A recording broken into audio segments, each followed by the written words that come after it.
লীগ নেতা সহ 2 আটক।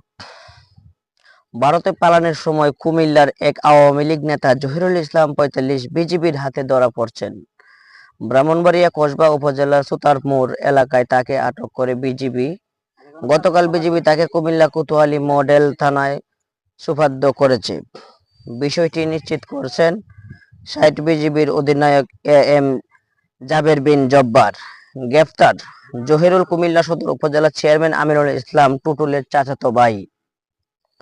তিনি সদর উপজেলা আওয়ামী লীগের তথ্য ও প্রযুক্তি বিষয়ক সম্পাদক। বিজিবি সূত্রে জানা যায়, রবিবার রাত 10:30 সীমান্ত পিলার 2019 এম এর কাছে সুতারমোড় এলাকায় ঘোরাফেরা করার সময় তাকে আটক করা হয়। পরে গতকাল বিজিবি তাকে কুমিল্লা কোতোয়ালী মডেল থানায় সোপর্দ করেছে। স্থানীয় সূত্রে জানা গেছে, বৈষম্য বিরোধী ছাত্র আন্দোলনের দমনে তিনি সক্রিয়ভাবে অংশগ্রহণ করেছিলেন। তার বিরুদ্ধে ধর্মপুর রেলগেট এলাকায় জমি দখল ও অস্ত্রের মহড়ার নেতৃত্বে দেওয়া অভিযোগ রয়েছে। ব্রাহ্মণবাড়িয়া আখাউড়া সীমান্ত দিয়ে অবৈধভাবে ভারতে যাওয়ার সময় চাঁপাইনবাবগঞ্জের জনিপাশা 33 নামে এক যুবক আটক হয়েছে। রবিবার রাতে উপজেলা জয়নগর এলাকা থেকে তাকে আটক করে বর্ডার গার্ড বাংলাদেশ বিজিবি। ধন্যবাদ সন্ধ্যাইল টিভিতে আপনাদেরকে।